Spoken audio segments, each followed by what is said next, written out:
महंगाई की मार, जनता पर अत्याचार, ये कैसी है सरकार? कोई तो बताए कि आखिर देश को किस तरफ मोड़ दिया है। सरकार ने जहां बड़ी बड़ी बातें की गई, इस कि सिलेंडर दे दिए गए हैं, लोगों के चूल्हे पर खाना नहीं बनाएंगे, वहीं लोगों ने उन सिलेंडरों को उठाकर अलग रख दिया है। आज फिर मिट्टी के चूल्हे पर खाना बनाने को मजबूर हैं। हम आपको बताते चले, उत्तर प्रदेश के बागपत क्षेत्र के गांव के हाल दिखा रहे हैं, किस तरीके से लोगों की परेशानी का आलम है और लोग क्या कह रहे हैं। वहीं किसानों को भी 3 महीने से ऊपर आंदोलन हो चुका है। किसानों ने एक ऐलान किया था कि दूध हम 100 रुपये किलो बेचेंगे। वहीं बागपत के लोग भी इस चीज को कह रहे हैं कि जब सरकार नहीं हट सकती तो हम भी नहीं हटेंगे। सरकार ने पेट्रोल, डीजल और एलपीजी गैस इस कदर महंगाई कर दी है कि आज लोग सिलेंडर नहीं भरा सकते, क्योंकि सिलेंडर की कीमत आसमान छूते हुए 800 से पार हो चुकी है और सरकार आए दिन नए फरमान ले आती है। यह 21वीं सदी का हिंदुस्तान है, जहां पर आज फिर चूल्हे पर रोटी बना रही हैं। जहां डिजिटल इंडिया की बात होती है, क्या यही डिजिटल इंडिया है? केंद्र में बैठी मोदी सरकार ने जनता को लूट लिया है। बुरी तरीके से जनता बौखलाई हुई है। कोरोना काल से लेकर और अब तक लोगों की नौकरियां खत्म हो चुकी हैं। लोग एक एक पैसे से मोहताज हैं, नजर आ रहे हैं, लेकिन सरकार की महंगाई आसमान छू रही है। इसका जिम्मेदार कौन है? आखिरकार जिस तरीके से कच्चे तेल की कीमतें और आए दिन तेलों पर भी पैसे बढ़ते जा रहे हैं, कहीं ना कहीं सरकार इसकी जिम्मेदार है और जनता समझ चुकी है, सरकार की नीति भी और राजनीति भी। अगर अब देखना चाहते हो तो गांव के हाल देखिए, जहां लोग एक एक पैसे से परेशान, जिनके पास कोई कारोबार नहीं है, वह क्या करे? क्या इस तरीके से देश चलता है? सवाल तो बहुत है मोदी और योगी सरकार पर, लेकिन ये जनता कहाँ जाए? सबसे बड़ा सवाल यही है कि भ्रष्टाचार की हद तो तब हो गई जहां सिलेंडर 400 के पार हो गया। देखिए इस रिपोर्ट में। लोयन लोयन मलकपुर के। अच्छा, लोयन मलकपुर के। हाँ। जो है उज्ज्वला योजना के सिलेंडर मतलब सबको मिले हैं। हाँ जी। इतनी महंगाई के दौर पे आप मतलब खाना अपना सिलेंडर के उससे बना रहे हो फिर चूल्हे से बना रहे हो? भाई खाना तो बहू बना के रहती सिलेंडर पे, उस पे गैस पे। बहू पे चूल्हे पे रोटी बनती नहीं। अब मैं बनवा रखी हूँ, मेरी आँख फुटन लग रही चूल्हे पे। गैस इतनी महंगी कर दी, यो पड़ा खाली सिलेंडर फुटन लग रहा। इस अपने को ले जाओ उठा के। भाई जो योगी सर मतलब मोदी सरकार के पहले मोदी सरकार ऐसी 450 रुपए का सिलेंडर था। हाँ। और अब 950 रुपए का सिलेंडर हो रहा है। तो इसमें आप क्या कहना चाहोगे? इसमें नहीं कहना चाहे, अपने को ले जाओ उठा के। हम क्या करेंगे जब हमारी आँख फुटन लग रही बनी बनाई चूल्हे पे? हैं? ठीक है, क्या चाह रहे हैं ये? ठीक। सिलेंडर पहुंचा दिए उज्ज्वला योजना के तहत। इतनी महंगाई बढ़ चुकी है कि जो इंसान 6,000 रुपये कमाता है वो सिलेंडर कैसे भरवाए? तो मतलब मोदी सरकार पहले 400 कुछ रुपए का सिलेंडर था, अब 900 रुपये का सिलेंडर हो रहा है। तो इसमें आप क्या कहना चाहेंगे? भाई बात तो सही है। अब उज्ज्वला योजना के तहत घर घर सिलेंडर पहुँचाए। भाई घर घर सिलेंडर पहुँचाए तो जरूर है, पर गाड़ी तो तेल तो चले। गाड़ी हम खरीद ले, जब तेल ही नहीं उसमें चलेगी कहाँ तक? सिलेंडर का क्या करेंगे? गैस तो चलेगा चूल्हा तो। और गैस 400 रुपये में जब गैस थी, जब तो देखे पोले थे रोटी उस पर। यार हमारी ताई बैठी है, उन पर वो पाती नहीं। 400 रुपये का इतना भरवा, 900 रुपये का होगा। यू बढ़िया 3 महीने तक धरा था सिलेंडर भी। धरा खाली धरा, यू खाली रहेगा। ए यू चूल्हा, इस चूल्हे पर रोटी पानी पड़गी और रोटी पानी ना आ गई। आग रखी बनवा, आग रखी बनवा इसना ये आग तो हमारी तो बिल्कुल ही फूट गई भाई। तो सिलेंडर का मोदी जी की योजना का लाभ तब मिलेगा जब हमें गैस मिलेगी। हमें गैस चाहिए, हमें सिलेंडर नहीं चाहिए। तो अब सरकार को क्या कहना चाहोगे? भाई सरकार को यह ना कह रहे हैं, मोदी जी, माननीय मोदी जी, इस जनता गरीब जनता पर रहम करे और सिलेंडर के और पेट्रोल के डीजल के दाम घटावें। और वैसे भी बिजली की सारी महंगाई हो रही है उत्तर प्रदेश में। तो माननीय योगी जी ने बड़े बड़े सपने दिखाए हमें। हमने योगी जी को वोट दिया और वोट देकर सोचा था बहुत बड़ा काम हो गया, हमने बहुत बढ़िया काम करा, पर हमें तो यूँ लगा हमारी जीवन की सबसे बड़ी भूल थी। हम तो नहीं सोचे थे मोदी जी कुछ मोदी करेंगे। जी और योगी जी कुछ करेंगे। हाँ। भाई संत आदमी तो सेवा ही करेगा, पर हमें तो नहीं पता था सेवा फ्री नहीं करे, यूँ सेवा अपनी अपनी करेगा। सारी चीज की महंगाई है उत्तर प्रदेश में, सबसे महंगी बिजली, सबसे महंगी हर चीज की सब्सिडी बंद कर दी, खाद हम महंगा ले रही। तो योगी जी से भी यूँ कहना हाथ जोड़ के, योगी जी या महंगाई गरीब आदमी को मारना बंद करो और राम राज की स्थापना करो। आप राम का नाम लेकर जो है आप सरकार में आए थे। ऐसी महंगाई के दौर में जब गवर्नमेंट अपने तेल के सिलेंडर के मतलब पेट्रोल डीजल और सिलेंडर के दाम नहीं घटा सकती, तो किसानों ने ऐलान किया है इनको हम भी अपना दूध 100 रुपये लीटर बेचेंगे। इसके बारे में आप क्या कहना चाहोगे? बिल्कुल साहब, दूध 100 रुपये लीटर बिकना चाहिए। कि आप देखिए एक जो महंगाई कितनी बढ़ती जा रही है दिन पर दिन। जो पशुओं की कैटल फीड या खल की बोरी आती थी जो कभी 900 रुपये की आती थी, आज वो 2250 रुपये से ऊपर की है। जो भूसा 300 रुपये आता था वो आज 900 रुपये के करीब चल रहा है। तो फिर डीजल भी महंगा हो गया है, बिजली के रेट वो महंगे हो गए हैं, चारे सब चीज महंगी हो गई है। तो किसान का दूध फिर कहाँ से सस्ता हो सकता है? तेल का किराया, देश में जो दूध है वो 12 करोड़ लीटर है पर डे का, और खपत 74 करोड़ लीटर है। तो फिर कहाँ से पूर्ति हो? दूध है ही नहीं देश में, तो दूध तो 100 रुपये लीटर भी कम है अगर दूध के रेट देखे जाएं।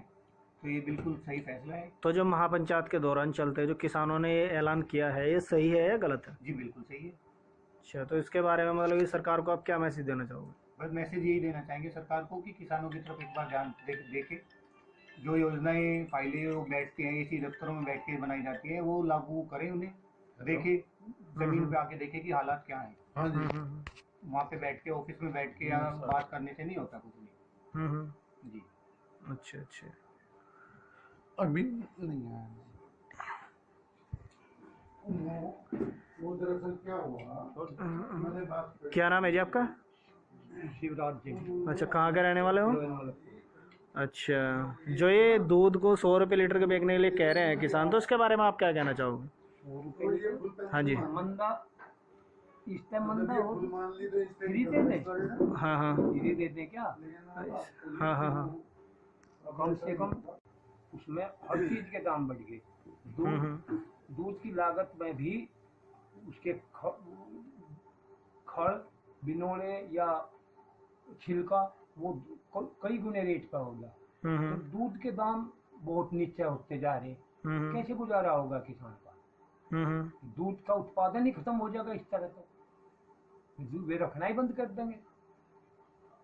तो जो इतनी महंगाई बढ़ रही है तो सरकार को क्या कहना चाहोगे आप?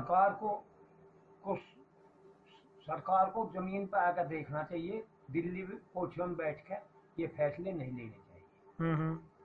इसलिए मोदी सरकार में हर गरीब आदमी बहुत तंग हो चुका। और क्या बताऊं? बता दे, उज्ज्वला योजना वाले सिलेंडर भरवाए नहीं रहे। सिलेंडर भरवाने का कहा, सिलेंडर ही 25 रुपए महंगा कर दिया एकदम। लकड़ी पे चल रहा, गन्ने के लकड़ी से खाने बनाओगे या छिलके से? जो मोदी सरकार है, मोदी सरकार के आने से पहले जो सिलेंडर का रेट था वो 450 रुपये का था, 450 था, अब 900 पार हो चुका। 900 पार होगा। तो इसके बारे में आप क्या कहना इसके चाहेंगे? बारे में तो ये कहेंगे, और गरीब था वो भी पेमेंट हमें आज साल भर से ज़्यादा हो गया, नहीं मिला। कितने दिन का पेमेंट रुका हुआ है आपका? हमारा अभी पिछले साल का 2 महीने का पेमेंट रुका हुआ है पूरा, अप्रैल मई और 15 दिन मार्च का, 15 मार्च तक का पेमेंट हमारा अभी तक आया है। तो पेमेंट दिले के नहीं, मिल वाला क्या कहता है? मिल वाला तो जो है हमारी प्रशासन की किसी की भी सुनने को तैयार नहीं है, क्योंकि हमारा प्रशासन हमारे यहाँ, हमारे क्षेत्र में कोई नेता MP वे सब नौकर रहे, नेता नहीं है हमारे यहाँ। हमारा जो MP है वो नौकरी की है, उसने नेतागिरी नहीं की, और वो नौकर बन के ही मोदी का नौकर बन गया। अगर वो नेता होता तो हमारी बात कहीं सदन पे पटल पे रखता, गन्ने की बात रखता। तो इसलिए हमारे यहाँ क्षेत्र में कोई नेता ही नहीं है BJP का, जो नेता थे वे खत्म कर दिए। और अब रही बात महंगाई की, जो डीजल गैस पेट्रोल के दाम इतने बढ़ा दिए, इनसे हर चीज, हर वस्तु पे महंगाई बढ़ेगी, किसान पे मार पड़ेगी। डीएपी का सुनने को जा रहे कि 200 रुपये 300 रुपये बैग बढ़ जाएगा। अब जब 300 रुपये बैग बढ़ जाएगा, अब हम पर्ची तोलते थे ट्रैक्टर से 150 रुपये में, अब हमारी पर्ची तुलती है 300 रुपये में। इतना किराया हमारा जो है ना, मतलब वो बढ़ गया। मैं लोकल बात कर रहा हूँ, अपने गांव लोयन से ही, जो हम 2 लीटर तेल में पर्ची तोलते थे, वो आज 2 लीटर का भाव जो है ना डबल हो गया। तो इसलिए जो है हमारे कॉस्ट तो बढ़ती जा रही और भाव मिल नहीं रहा। अगर गन्ने की लागत देखें तो उससे प्रति हमें कुछ नहीं मिल रहा। आज हमें 5,000 रुपये प्रॉफिट भी बीघे पे गन्ने का नहीं मिल रहा। हम इतने परेशान हैं गन्ने, मतलब फसल को लेके, पेमेंट को लेके। हमारे बच्चों की फीस, हमारे बिजली के बिल, बिजली हमारी इतनी महंगी हो गई कि हम बिजली का बिल नहीं भर सकते। अब उन्होंने दिया, हमारा गन्ने का पेमेंट तो साल भर नहीं होता, और हमें बिजली के बिल के लिए अब कह रहे कि कोई छूट नहीं, 15 दिन की मतलब वो कटा लो रसीद, 15 दिन में आधा। अरे तुम पैसा तो पिछले साल का पूरा दे दो जिससे कि हम बिल भर लें, वो भी नहीं है। हमारा बिजली का बिल बढ़ता जा रहा। गांव में जो बिजली के कनेक्शन है उनके बिल बहुत बढ़ा दिए, और ये जो महंगाई है बराबर बढ़ती जा रही। हाँ जी। जो मोदी सरकार है, मोदी सरकार आने से पहले डीजल पेट्रोल के दाम, जो डीजल है वो 55 रुपये लीटर था और जो पेट्रोल है वो 65 रुपये लीटर था। आज पेट्रोल 100 के पार हो चुका और 90 रुपये डीजल हो चुका, और कुछ सिलेंडरों के दाम भी बढ़े हुए हैं। तो उसके बारे में आप क्या कहना चाहेंगे? देखो जी, जैसे हमारे डीजल के भाव बढ़े हैं, ऐसे हमारे पास में खेती के साथ साथ दूसरा व्यापार था दूध का, पशुओं का। हाँ, जो महापंचायत के दौरान किसानों ने दूध का ऐलान किया था, भाई अगर जो सरकार अपने पेट्रोल, डीजल और सिलेंडर के दाम नहीं घटा सकती तो हम भी अपना, जो हमारा दूध होता है पशुओं का, तो हम भी 100 रुपये लीटर बेचेंगे। तो उसमें आप क्या कहना चाहोगे? बिल्कुल ये बात सही है कि अगर हम लागत लगाएं, एक भैंस की कीमत आज 1,10,000 रुपये है, गाय की कीमत 60,000। अगर उसका ब्याज और उसका खाने का जो भोजन है, जो संतुलित आहार है, चारा है, हरा चारा, उसकी जो कीमत लगाएं, तो उस पशु से हमारे दूध की कीमत 100 के भी 105 रुपये होनी चाहिए। जो हमें आज डेयरी वाले जो ये कहते हैं कि हमने डेयरी खोल दी, उसका एग्जाम्पल देते हैं। उस डेयरी पे हमारी गाय का दूध जो मिलता है, नंबर जो आता है 24, 26, 28 रुपये। भैंस का जो सैंपल आता है 38, 40, 42 रुपये। तो हम कैसे पूर्ति करेंगे? हमारे बच्चे की हम पूर्ति नहीं कर सकते। किसी भी किसान से आप मिल लीजिए, इस पेट्रोल के दाम से, डीजल के दाम से किसानों की स्थिति बहुत ही ज्यादा खराब होती जा रही दिन पे दिन, और पेमेंट मिल नहीं रहा। जो इसके साथ साथ केसीसी था, केसीसी पे भी जो बैंक वाले हैं, किसी ने जमा कर दिया, उसका ब्याज नहीं वापस हुआ, वो 7% रह गया। वो डेट बताते हैं कुछ, निकलता है कुछ। तो बैंकों में भी धांधलीबाजी चल रही है। और किसानों का अगर केसीसी पे ब्याज भी माफ कर दें, तो जो इन मिल वालों को दे रहे हैं, तो हमारा कम से कम उससे भी कुछ किसानों को राहत मिल सकती है। लोन भी माफ ना करे सारा, लेकिन ब्याज तो माफ कर दें हमारा। लेकिन ये जो सरकार है, हमारे क्षेत्र में जो एमपी है, वो नौकर रहा हुआ है। उसने कभी भी जो है ना नेतागिरी नहीं की, उसने नौकरशाही की है। तो आप सरकार को क्या मैसेज देना चाहोगे आप? हम सरकार से ये निवेदन करना चाहते हैं मोदी जी से कि वो कम से कम डीजल के भाव 40-45 सिलेंडरों पे इतना मतलब कि महंगाई बढ़ चुकी है, तो इसके बारे में आप क्या कहना चाहोगे? महंगाई तो इतनी बढ़ा दी इन्होंने कि डीजल और पेट्रोल को, ये एंड्रॉयड फ़ोन है मेरे पास, मैं किसान हूँ, लेकिन ये भोला भाला किसान जिसे गवर्नमेंट बताती है, भोले वाले नहीं है। एंड्रॉयड फ़ोन सभी किसान के पास है। यही मोदी जी हैं और यही योगी जी हैं जो पेट्रोल के लिए सड़कों पर आंदोलन करते थे, और स्मृति ईरानी जी जो है सिलेंडर लेके गली गली घुमा करती थी कि महंगाई है, महंगाई है। आज वो कुछ नहीं बोल रहे हैं। ये हमारा जो जनता का जो टैक्स का पैसा है, जो हम सामान खरीदते हैं, जो सेल टैक्स है, वो जा कहाँ रहा है? और महंगाई तो इतनी है, उज्ज्वला योजना के तहत जितने मेरे गांव में सिलेंडर आए थे, वो एक भी नहीं रिफिल हुआ दोबारा। सभी लोग सड़क से जाते हैं और गन्ने का जो छिलका होता है, गन्ने के छिलकों को इकट्ठा करके लाते हैं और फिर चूल्हे पे उसी से अपना काम चला रहे हैं। सिलेंडर तो भरवाने की हिम्मत ही नहीं है। मेरे पास खुद पे 2 गाड़ियाँ थी, एक गाड़ी मैंने परमानेंटली 1 महीना हो गया, 1 महीने से मेरी हिम्मत नहीं है कि मैं उस गाड़ी को निकाल लूँ बाहर। तेल की महंगाई का 100 रुपये लीटर कौन तेल गिराएगा। खेती करता हूँ, ट्रैक्टर चलाता हूँ, वो मेरी मजबूरी है, लेकिन उसका भी इतनी ज़्यादा महंगाई होगी, इतनी ज़्यादा महंगाई होगी। खेत में अब मेरी फसल आ रही है, गन्ना बोएगा, गेहूँ कटेंगे, तो तेल कहाँ से लाऊंगा। पेमेंट मेरा हुआ नहीं, पेमेंट जो है 2.5 महीने का पिछले वर्ष का, गत वर्ष का तकरीबन, मैं जैसे छोटा किसान हूँ, मैं 6 लाख का गन्ना डाल चुका हूँ।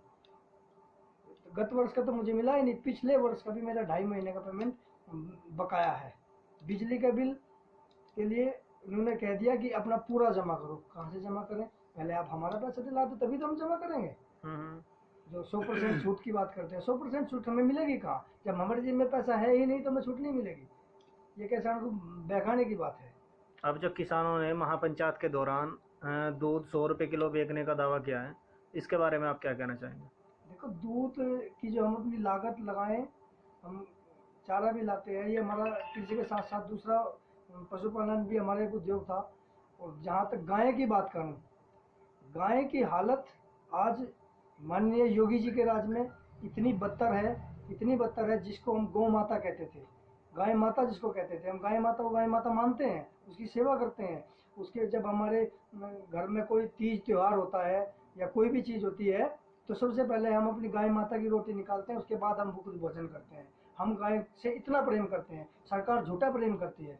सच्चा प्रेम एक किसान करता है। हम अपनी बछिया पालते हैं, उसके साथ रहते हैं, उसका गोबर उठाते हैं, और ये कहते हैं कि हम गोरक्षक हैं। नहीं, ये गोरक्षक नहीं है, ये गोरक्षक के नाम पे जो है इसमें धांधलीबाजी कर रहे हैं। जगह जगह इन्होंने गौशाला बना ली, गौशाला बना के वहाँ पे चंदा खाते हैं। गाय सड़क पे आप कहीं भी देख लो, कैमरा लगा दो, सड़क पर आवारा घूमती मिल जाएंगी। गाय की हालत योगी जी के राज में, गौ माता की हालत बहुत खराब है। गौ माता की हालत पहले बहुत अच्छी थी। हम गाय की सेवा करते हैं, मेरे पास गाय है। और जो दूध की महंगाई है, दूध तो 100 रुपये से कम होना ही नहीं चाहिए लागत के हिसाब से। 2050 रुपये की खल की बोरी है, जो जिसको हम चारा डालते हैं, भूसे का भाव, चोकर छिलका जो भी इनको पशु को हम डालते हैं, वो सब बाजार से आता है। हमारे घर पैदा नहीं होता, किसान के घर पैदा नहीं होता, हमें मार्केट से लाना पड़ता है। जब वो हमें इतना महंगा मिल रहा है, ठीक है, एकदम महंगाई तो वो बढ़ा दी, लेकिन हमारे दाम बेके हुए हैं पुराने वाले।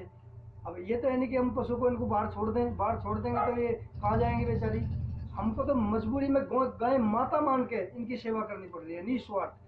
हमें अपने लागत लगानी पड़ रही है।